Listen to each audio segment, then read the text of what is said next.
안녕하십니까. 논어가 시작한 지 이제 꼭 절반이 지났습니다.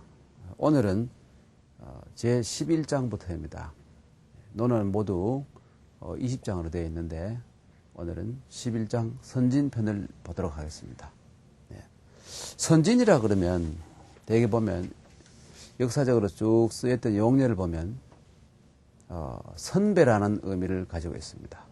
첫 번째 선진이라는 말은 선배라는 의미를 가지고 있고, 두 번째는 먼저 벼슬 한 사람, 선진 후진 할 때 후진은 늦게 벼슬 한 사람이고 선진은 먼저 벼슬 한 사람, 또 아까 말씀드린 선배, 후배 이런 의미도 있고, 그 다음에 앞서가는 사람, 또 뒤에 서서 가는 사람, 뒤처져 가는 사람, 이 선진, 후진을 가리기도 하고, 또 한 가지는 이 표준 혹은 모범, 아주 어떤 모범이 되는 것, 이것을 선진이라고 합니다.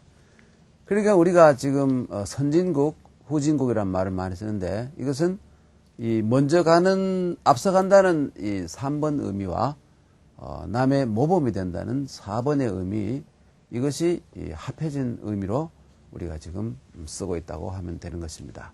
선진국과 후진국이라는 말이 바로 국자는 뒤에 우리가 붙였습니다만은 선진, 후진이라는 하는 말이 이 논어, 이 선진편에서 나온 것입니다.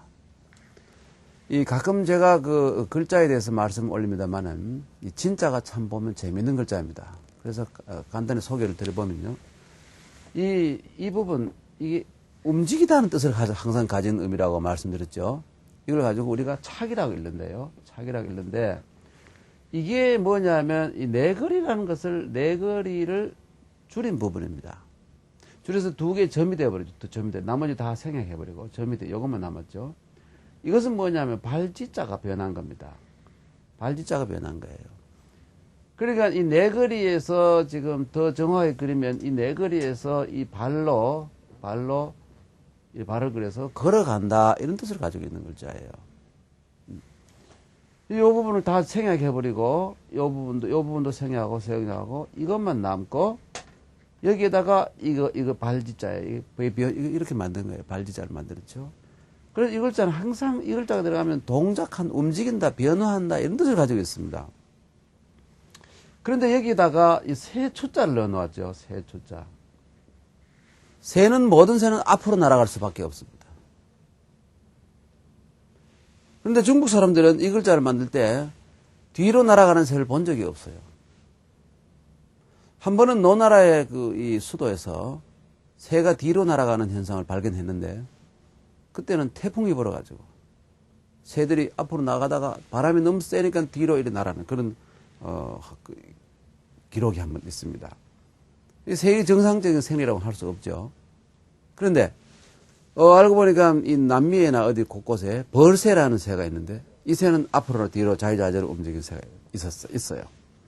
과거에는 그걸 몰랐으니까 이렇게 말합니다. 나아갈 진짜죠. 그래서 새가 앞으로 날아간다 이런 의미에서 다 거두절미하고 나아간다, 나아갈 진짜. 그럼 여기서 우리가 선진, 후진 할 때 이렇게 우리는 하나의 명사로 쓰고 있는데, 여기에서는 아닌 것 같아요. 선자가 동사가 되는 것 같아요. 우선. 그러니까 다 동사죠. 선진어 예약 이렇게 되는 거예요. 먼저 예약에 나아간 사람. 먼저 예약에 나아간 사람 하니까 이제 예약을 먼저 배우고 난 뒤에 뭘 했다는 생각이 되어 있는데 뭐냐면 벼슬을 했다는 뜻이랍니다. 그리고 후진어 예약이라는 것은 벼슬을 먼저 하고 뒤에 예약을 배운 사람들. 벼슬을 하니까 벼슬 이 관리로서 당연히 교양과 여러 가지 이 통치술이 있어야 되는데, 예약을 모르고는 할 수 없습니다. 그러니까 뒤에 예약을 배운 사람들은 군자야. 이 몇 개 안 되는, 몇 자 안 되는 이 글자가 워낙 해석이 많아서 이거를 다 얘기하려면 하루 종일 걸릴 정도입니다. 정말 길어요. 우리가 일반적으로 알고 있는 이 정자의 해석은 본다면, 공자께서 말씀하셨다. 자왈 선진의 예약 야이냐. 그러면 정자는 이것을 공자의 말로 보지 않고 이 당시 사람들의 말, 남들의 말에 의하면 이런 토를 달아요. 그래서 공자께서 말씀하셨다. 남들의 말에 의하면 이 선지는 예학에 있어서 야인이고 후지는 예학에 있어서 군자이다. 이게 무슨 소리인지 알 수가 없어요. 그래서 그 뒤에 보면 여용지즉 오종선진, 만약 쓴다면 이 진짜도 또 문제가 있어요. 뒤에서 설명드리죠. 나는 선진을 따르겠다. 선진을 먼저 쓰겠다. 이런 말이거든요. 이 끝입니다. 이 워낙 압축된 말이어서 이 정말 공자님이 그 당시에 했던 말에 본 뜻이 무엇인지 참 알기 어려워요. 논어에 이런 부분이 굉장히 많죠. 그러다 보니까 이런저런 해석이 나오고 주석서가 많아지게 된 겁니다. 아마 중국 봉건 시대에 나온 것만 해도 한 3,000여 종이 되죠. 오늘날도 무수히 나온 논어에 관한 해석, 이 해설서라든지 번역서가 무수히 나오고 있습니다. 최근에 중국 대륙의 중국 정부에서는 방향을 이 막스 레니니즘을 대치할 이념을 찾느라 모색을 한참 하다가 최근에는 가닥이 잡혔어요. 유학으로 돌아가는 겁니다. 사회주의식 유학이라 그랬어요. 혹은 사회주의식 유교, 이렇게 해서 지금 대대적으로 이 유학 현창 운동을 하고 있어요. 그 구체적인 한 사례가 이 북경 올림픽 때 그 수천 명의 그러니까 이 유학자들의 옷을 입은 사람들이 나와서 8.1무를 추구했는, 이것이 바로 이 상징적인 의미를 가지고 있는 겁니다. 네. 그건 생략하고요. 하여튼 중국에서 지금 다시 사회주의식 유학이라고 표방하고 하는 이유는 뭐냐면, 유학의 특징이 사보다는 공을 앞세웁니다. 공을 앞세웁니다. 그래서 굉장히 중요한 것이죠. 이 자본주의라든지 혹은 이른바 민주주의가, 서구식 민주주의에서는 공보다는 사를 더 중시하는 것인데, 그렇죠? 인권하면서 그러니까 사회주의식 유학에서는 바로 유학이 핵심이 공입니다. 공을 통해서 대동사회로 들어가자는 것이죠. 대동사회. 이것이 목표이기 때문에 이 사회주의와 이 유학이 전혀 배치되지 않는 그런 면이 강해요. 충분히 국가의 이념화할 수 있는 것이라고 최근에 분위기가 그쪽으로 가닥이 잡혀가고 있는 것이 틀림없습니다. 예, 그건 또 옆으로 좀 나갈 말씀이고, 그래서 이 많은 해석이 있는데 이거 뭐 다 설명하기는 곤란하고, 그렇죠? 이 핵심적으로 그 많은 학자들이 연구한 결과 이것이 가장 옳을 것이다 하고, 그렇죠? 이 많은 사람들이 보는 설만 소개를 하고 넘어갈 수밖에 없겠습니다. 수나라 이전에 북주라는 나라가 있었습니다. 북주라는 나라가 있었는데, 이때 아주 훌륭한 선비가 한 사람이 있었습니다. 이 사람 이름이 뭐냐면 이 노비연이라는 사람입니다. 노비연이라는 유명한 선비가 있었어요. 이 사람은 이 부분을 어떻게 해석했냐면, 이 사람의 이 설을 받아들여서 해석을 하면 이렇습니다. 먼저 예학을 학습을 하고 뒤에 관직에 나아간 사람들은 야인이었다라는 것은 뭐냐면, 요즘 말로 하면 서민들이라 이것이죠. 그렇죠? 귀족의 자제가 아닌 일반 평민들의 자제들이었다. 그리고 뒤에 예학을 배우고 난 뒤에 먼저 배설을 하고 난 뒤에 그 필요상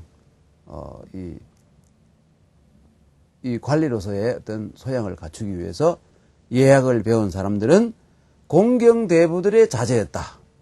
군자가 바로 공경대부의 자제가 원뜻이 그것이죠. 군의 자면 임금의 아들이라는 뜻입니다. 원래 뜻이. 그래서 결과적으로 보면 공자는 이 먼저 공부를 하고 난 뒤에 벼슬 나가는 것. 그러니까 공자가 뭘 중요시 했냐면 이걸 중요시 했어요.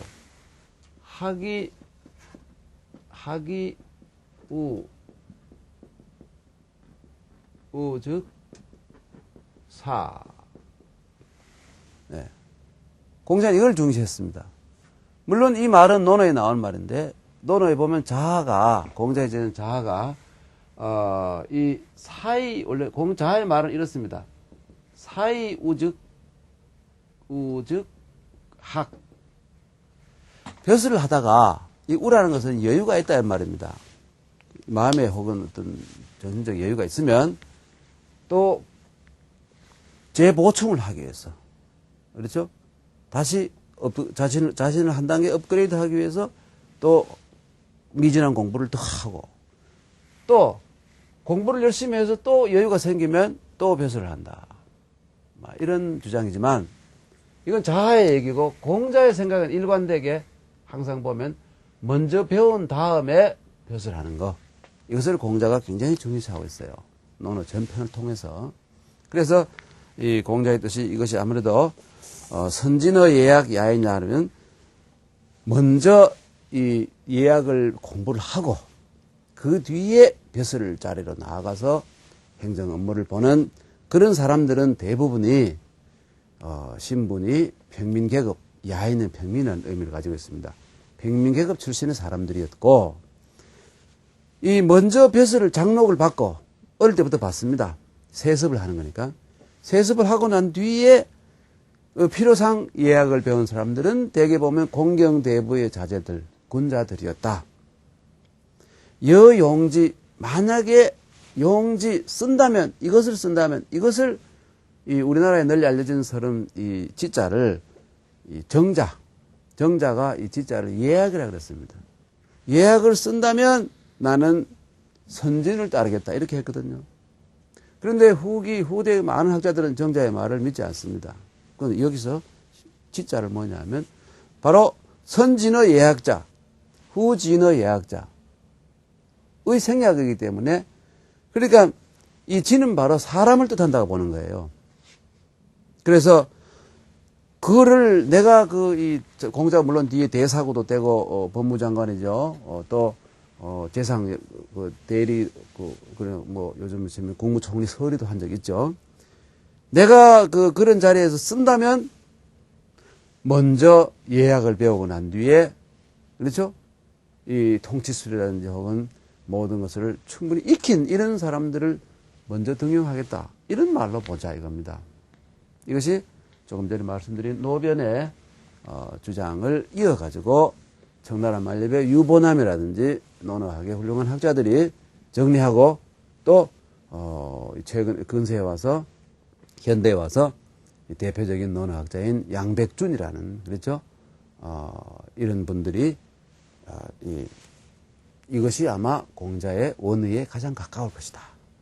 그렇죠?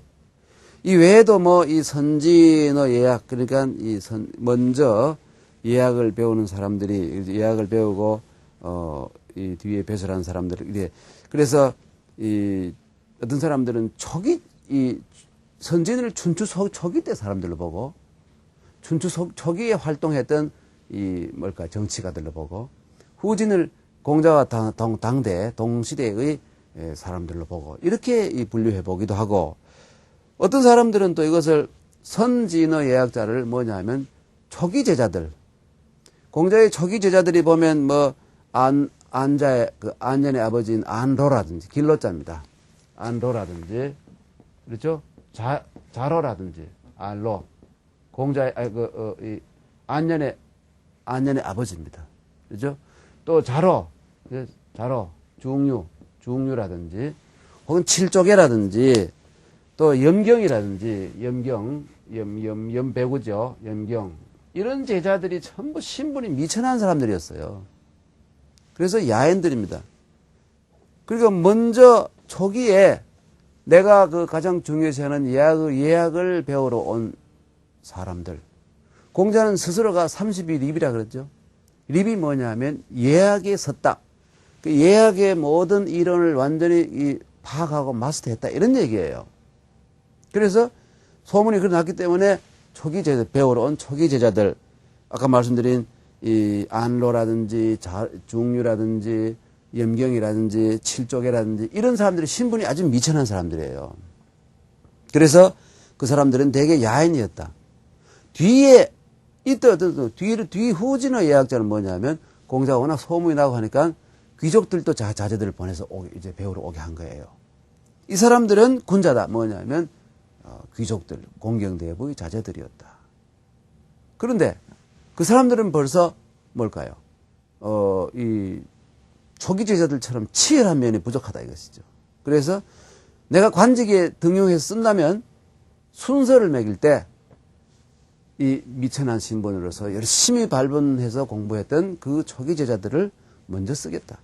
뭐 후기 제자를 버린다는 게 아니라 순서를 정한다면 그렇게 하겠다. 이렇게 보기도 합니다. 이게 워낙 복잡해서 짧은 시간에 다 말씀을 드리지 못하고 대강 이런 뜻인데 이런 뜻이다 하는 것을 그냥 얘기하고 생략하겠습니다. 그러면 왜 이런 현상이 있느냐? 이 바로 이런 현상이 있는 이유는 뭐냐면 요즘을 말한다면 쓰는 도구, 붓뿐만 아니라 요즘 치는 종이, 광의의 의미, 넓은 광의의 종이가 부족해서 그래요. 이 대나무 죽간에다 썼는데 이것을 이 대나무를 잘라가지고 살청이랑을 하고 굽고 짤고 해서 만들려면 상당히 힘이 듭니다. 그렇죠? 이게 큰 것도 있고 짧은 것도 두 종류 있는데 그래서 거기에다가 많이 쓸 수가 없어요. 수량이 얼마 안 되니까. 그래서 압축을 한 거예요. 압축을 하다 보니까 이렇게 된 겁니다. 어쩔 수가 없는 현상이죠.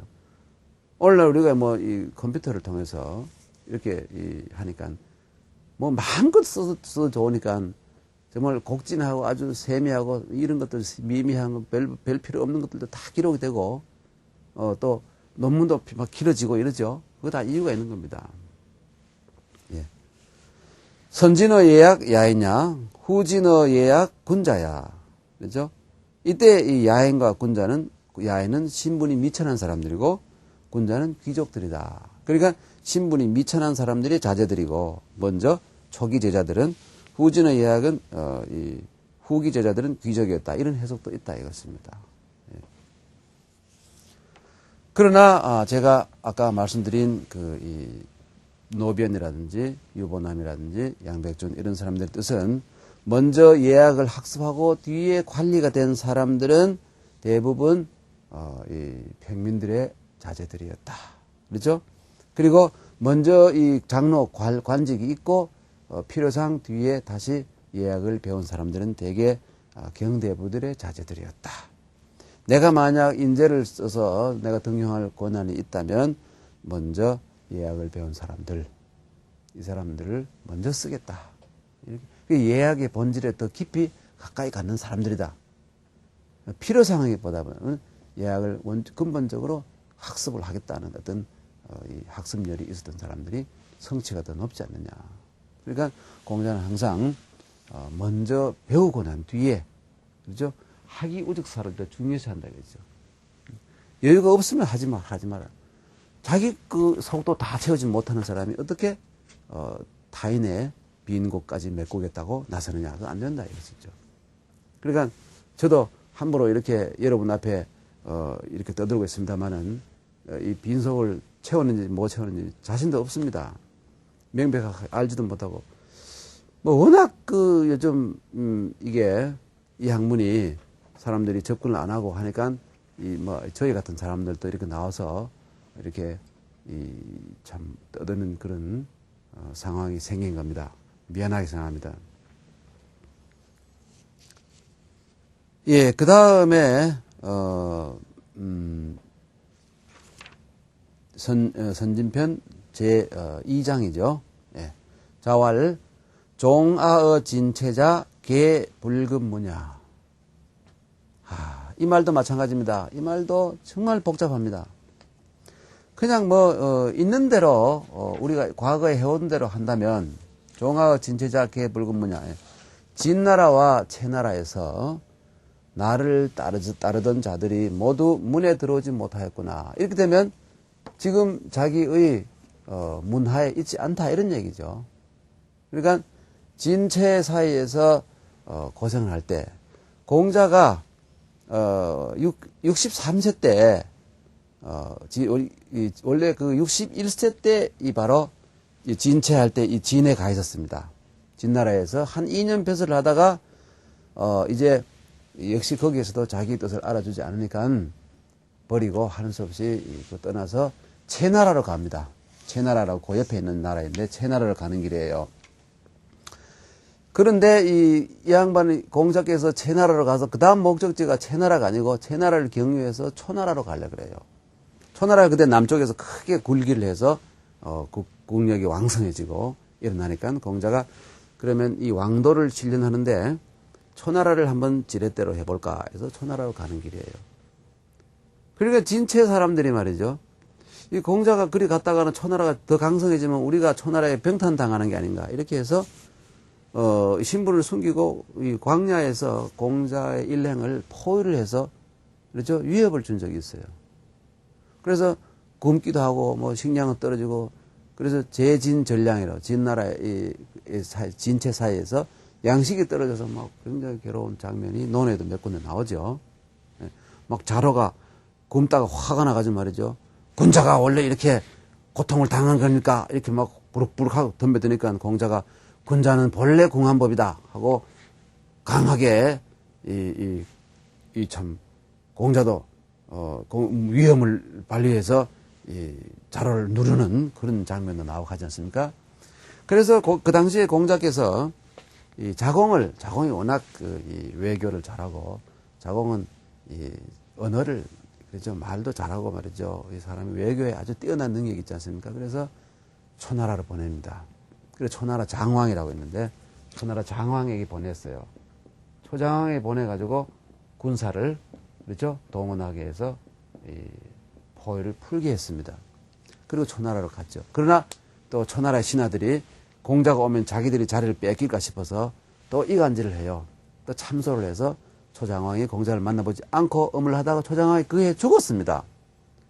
그래서 그 공자가 더 안 되겠구나 해서 하는 수 없이 다시 자기가 가장 오래 있었던 나라인 위나라로 돌아오죠. 위나라로 돌아옵니다.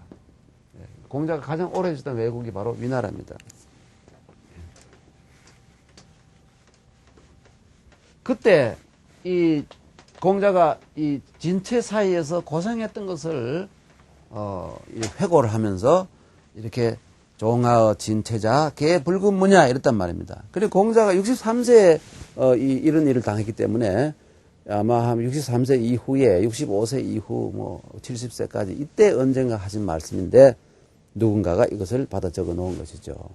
네. 하기는 이때 이게 종하어 진채자 개 붉은 무냐 이래서 진나라와 제나라에서 나를 따라다니면서 고생을 했던 많은 제자들이 지금 문화에 있지 않다. 이런 뜻인지, 여기서 가장 중요한 것은 뭐냐면, 붉은 무냐 이겁니다. 이것도 해석이 많아서 말이죠. 정말 다 얘기하기 곤란해요. 그러니까, 주자의 말씀을 빌리면, 지금 문화에 있지 않다. 다른 나라에 가서 지금 벼슬을 하고 있다. 이건 뭐 의미가 없잖아요. 그러니까 이걸 꼭 기록해 놓을 만한 별로 의미가 없어요. 주자식으로 하면 말이죠. 그때 몇 년 전에, 이때 뭐 노년기죠. 몇 년 전에 날 따라서, 이 진나라, 채나라 사이에서 고생하던 그 자로라든지, 자공이라든지, 뭐 안녕이라든지 이런 사람들이 지금 내 문화에 없구나. 이게 뭐 의미가 있습니까? 그래서 이 후세 학자들로부터, 별로 환영받지 못하는 주장이 된 겁니다. 그리고 어떤 사람들은 또 정현 같은 사람은 한나라 사람이죠. 진나라 채나라에서 벼슬하지 않았다. 근문을 그 나라에서 벼슬하지 않았다. 그렇기 때문에 이 자기가 아무도 벼슬한 제자들이 없었기 때문에 가서 중간에 중재를 하고 이 사화를 하고 할 수 있는 그런 사람들이 없어서 고뇌를 당했다. 이것도 말이 잘 안 되는 것 같아요. 그래서 저희들이 볼 때 이 가장 그래도 그럴듯하다 싶은 말이 불급 위국지 성문 이 설입니다. 이게 누구냐면 공자가 다시 위나라로 돌아왔다 이겁니다. 뒤에 마지막으로는 불급 위나라의 성문의 준말이다 이것이죠. 급문 이 두 글자. 예. 이게 또 어떤 의미로 해석하냐면 급문이라는 게 무슨 말이냐면 전쟁이 났을 때 지금 후퇴를 하게 되었다 이거예요. 그러면 이 맨 뒤에 그러니까 적과 가장 가까이 있는 사람들이 그렇죠? 가장 위험하잖아요. 그렇죠? 위험하고 이 적과 제일 먼 쪽에 있는 사람은 달아나서 어떤 성으로 들어간다 하더라도 들어오기 쉽지 않습니까? 그 급문이라는 것은 뭐냐면 이 적과 대치하면서 이 감투를 해서 열심히 싸워서 그러죠. 후퇴하는 사람들을 다 후퇴할 수 있도록 어떤 이 기회를 이 시간적 여유를 마련해 준 사람들이다. 마련해 주었다. 이런 뜻으로 쓰여요. 급문을 이런 뜻으로. 그러니까 요즘 말로 해서 도망가기에 급급하지 않았다. 용감히 그 자기의 그 진지를 지켰다. 이런 어떤 찬사로 쓰인다 이거예요. 급문이라는 말이. 그렇죠? 그러니까 이 추격자를 막느라고 그렇죠? 이 성문까지 가까이 다가오지 못했다. 그러니까 안전지대로 빨리 오지 못했다. 이게 급문이라 이렇게 보거든요. 그러니까 급문과 불급문은 이 후퇴할 때 굉장히 중요한 한 일이라 이것이죠. 이 설을 제일 먼저 주장한 사람이 누구냐 하면 이렇게 주장한 사람이 뭐냐면 일본의 그렇죠? 일본의 적생조례라는 사람이에요. 적생조례라는 일본 강호시대, 에도시대라고 그러죠. 강호시대의 학자예요. 근데 이 양반의 설을 그대로 따라가지고 이거 정말 맞다고 해서 그렇죠? 여기에 대해서 계속해서 또 부연 설명을 한 분이 다산 선생입니다. 우리나라의 다산 정약용 선생이에요. 그래서 이것이 상당히 일리가 있다. 그런데 저희들이 또 연구를 해보니까 이때 이 위나라로 간 게 아니고 바로 간 게 아니고 그 어려울 때 아까 말씀드린 자공을 초나라를 보내가지고 초장왕에게 사신을 보내가지고 구원병을 데리고 왔어요. 그래서 우선 초나라로 갔습니다. 네. 초나라를 가다 보니 초나라 국경지대에 있는 이 섭이라는 곳도 지나가고 그렇죠? 그래서 섭공을 더 거기서 만나기도 하죠. 섭공에서 하는 거 만나기도 하고 이런 일이 있습니다. 그러니까 이 성문은 사실 알고 보면 이 초나라의 성문이라고 봐야 되겠죠. 네? 초나라의 성문. 국경에 있는 어떤 성이겠죠.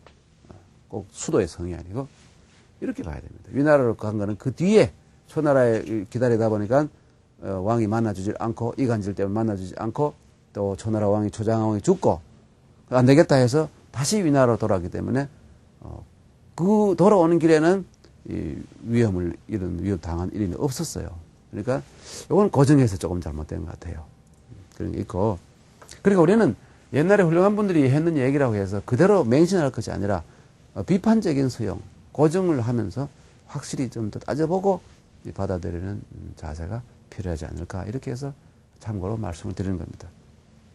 그러니까 이게 무슨 뜻이냐면 오규 소라이나 다산 선생의 말씀을 우리가 받아들인다면 이 진체 사이에서 굶고 이 포위대가 죽을 뻔한 그런 위기가 있을 때 그때의 나를 따르던 제자들이 모두 자기 역할을 다 하고 위험하다고 먼저 도망가는 놈 없고 나를 보호해가지고 이 초나라로 이 초나라의 그 국경까지 나를 안전하게 호위하고 난 다음에 그렇죠?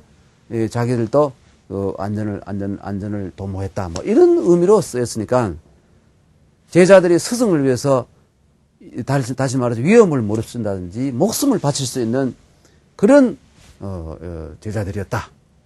그래 스승을 모실 때는 뭐 꼭 공자 자기뿐만 아니라 누구라도 사제관의 사제 군사부 일체니까 그렇죠.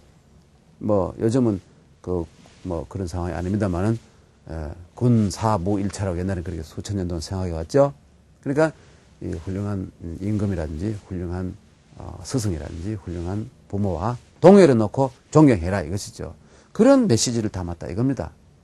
그렇게 보는 것이 쉽게 우리가 이해할 수 있다고 할 수 있죠. 종하의 진체자가 개 붉은 무냐 모두 용감하였다. 도망가기에 급급하지 않았다. 그렇죠? 급급하다 할 때는 이 급자를 쓰죠. 급급하다. 그렇죠? 급급하지 않았다. 이런 뜻입니다. 예.